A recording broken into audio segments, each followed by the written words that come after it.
Hello everyone, কেমন আছো তোমরা সবাই? আশা করছি আমার সকল ফ্রেন্ডস যেখানেই আছো খুব ভালো আছো। আমি তোমাদের ফ্রেন্ড সোনালি, আমিও খুব ভালো আছি।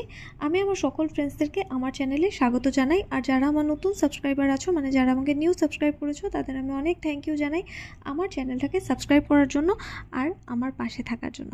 আর যারা আমার নতুন ভিউয়ার্স আছো, মানে আমাকে দেখছো অথচ সাবস্ক্রাইব করছো না, তাদের আমি বলবো তোমরা প্লিজ আমার চ্যানেলটাকে সাবস্ক্রাইব করে দাও। তো সকলকে ওয়ার্ম ওয়েলকাম জানিয়ে ব্লগটাকে এখান থেকেই স্টার্ট করছি।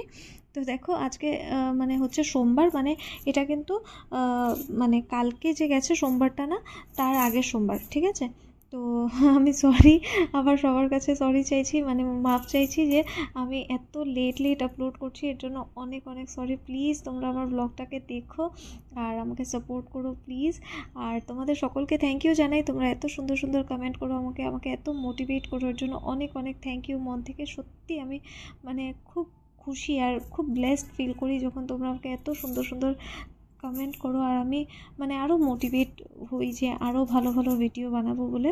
তো তোমরা আমাকে বলো তোমরা পছন্দ কীরকম করো, তোমাদের ভালো লাগে নাকি আমার ব্লগটা দেখে। তো আমি ওইরকমভাবেই বানানোর চেষ্টা করব। আচ্ছা চলো তাহলে এখান থেকেই স্টার্ট করছি। দেখো পুজোর আয়োজন পুরো হয়ে গেছে, আর এখানে আমি প্রত্যেকটা পাতায় রাম রাম লিখে দিচ্ছি। ঠাকুরের রাম নাম খুব পছন্দ, ঠিক আছে? তাই প্রত্যেকটা পাতায় আমি এরকম রাম রাম লিখে দিয়েছি। আর আমি 3টে পাতাতেই লিখেছি, মানে একটা বেলপাতায় তো 3টে পাতা থাকে না, তো 3টেতেই লিখেছি। একটাতে লিখলেও হয়, আমার কাছে অনেক সময় ছিল বলে আমি 3টেতেই লিখে দিয়েছি। তো দেখো এখানে মা জল দিয়ে দিয়েছে, এবার আমি জল দেব। আর প্রথমে ঠাকুরের বাঁ দিকে, এরপর ডান দিকে, এরপর এই যে মিডল পার্টটায়, এরপর এই যে মায়ের হস্তকমলে, আর এরপরে শিবলিঙ্গে জল দিতে হয় শিব ঠাকুরের নামে। তো এখানে আমি থেমে থেমে দিচ্ছি, কারণ আমি ঠাকুরের নাম করে করে 3বার দিচ্ছি। এরপর দেখো নন্দী ঠাকুর, নাগ দেবতা মানে বাসুকী নাগ দেবতা, আর এই যে ত্রিশূলকে স্নান করিয়ে দিয়েছি। এরপর জল দিয়ে মা দেখো এখানে দুধ দিয়ে দিচ্ছে, আর উনিও থেমে থেমে দিচ্ছে, দেখতে পাচ্ছ, কারণ ঠাকুরের নাম করে করে দিচ্ছে। তো মার দেওয়ার পর আমি দিয়েছি, এরপর ভাই দিয়েছে।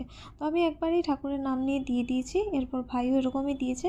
আর এই যে এটা হচ্ছে পঞ্চামৃত, এখানে কিন্তু দুধ, দই, ঘি, মধু আর চিনি, দুধ, দই, ঘি, মধু, চিনি, হ্যাঁ 5টা দিয়ে পঞ্চামৃত বানানো হয়েছে।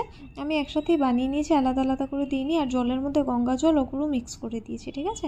তো এর মধ্যে আমি অনেক সময় জলের মধ্যে কাঁচা মুগ, তারপরে কাঁচা ছোলা এরকম, মানে বা ছোলার ডাল কিছু একটা মিক্স করে দিই আর কি। মুগ ডাল বলে ঠাকুরকে একটা ডাল দেওয়া উচিত, একটু চাল দেওয়া উচিত, ঠিক আছে?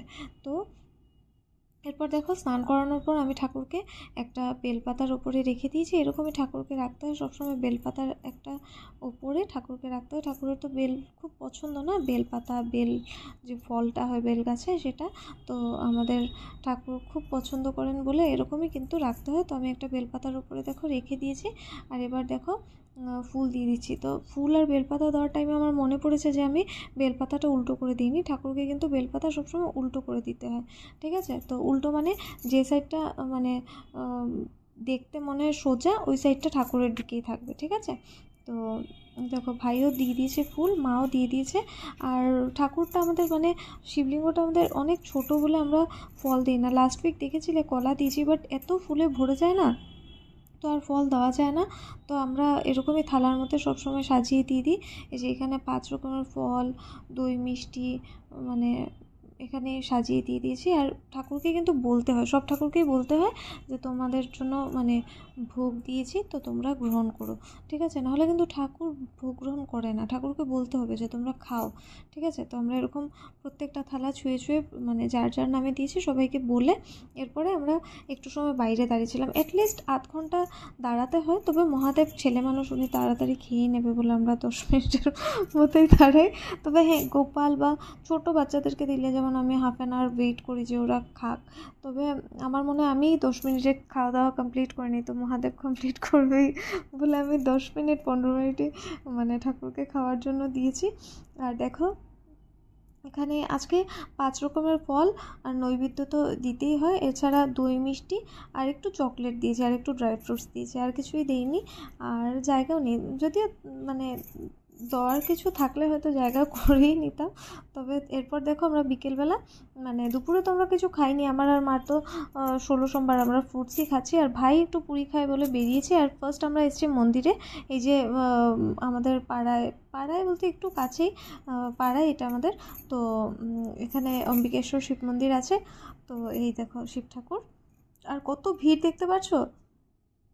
দিনের বেলা একবার বেরিয়েছিলাম, ব্লগ করিনি, এত ভিড় ছিল, মানে 1:30-2টোর সময় বেরিয়েছিলাম, তখনও মন্দিরে অনেক মানে মানুষ এসে ঠাকুরের মাথায় জল দিচ্ছিল। আমরা আর মন্দিরে আসিনি, আগে আসতাম আমরা সোমবার সোমবার মন্দিরে, দূরে দূরে যেতাম, মানে একটু দূরে দূরের মন্দিরগুলো যে আছে এগুলোতে, কিন্তু এখন আর মা পারে না, তাই আমরাও ঘরে গিয়ে দিই। আর আমরা বেরোলে ওনারও মন খারাপ হবে বলে। আর দেখো আমার মনে হয় ঠাকুর তো সব জায়গাতেই থাকে, তবে হ্যাঁ মন্দিরে গেলে অনেক সময় ব্রাহ্মণ থাকে, তো মানে পুরোহিত মশাই মন্ত্রতন্ত্র করে অঞ্জলি দেওয়া যায়, ওটাই। যাই হোক, তো মন থেকে যেখানেই ঠাকুরকে দেবে ঠাকুর অ্যাকসেপ্ট করবে আমার মনে হয়। তো দেখো এরপর আমরা পুরী নিতে যাচ্ছি ইস্কনে। তো এই যে ইস্কনের রাস্তাটা, আর ভাই কী দেখাচ্ছে তোমাদেরকে আমি জানি না, বাট এর থেকে বেশি আমি এডিট করিনি, আমি ভেবেছি বেচারা এত কষ্ট করে ব্লগ করে তো আমি নিয়ে নিই। তো দেখো এরপর খাওয়া দাওয়া করার পর, মানে আমরা তো খাইনি, ভাই খেয়েছে পুরি। তো এরপর আমরা একটু বাইরে এসেছি, আর এই যে রাস্তাটা দেখিয়ে দিলাম। আশা করি আজকের ব্লগটা তোমাদের খুব ভালো লেগেছে। যদি তোমাদের ভালো লেগে থাকে তাহলে অবশ্যই একটা লাইক করো, আর অবশ্যই একটা কমেন্ট করো, আমাকে জানিও ব্লগটা কেমন লেগেছে তোমাদের। আর দেখা হচ্ছে নেক্সট একটা খুব সুন্দর ব্লগে। খুব ভালো থেকো তোমরা, খুব সুখী থেকো, শান্তিতে থেকো, টাটা।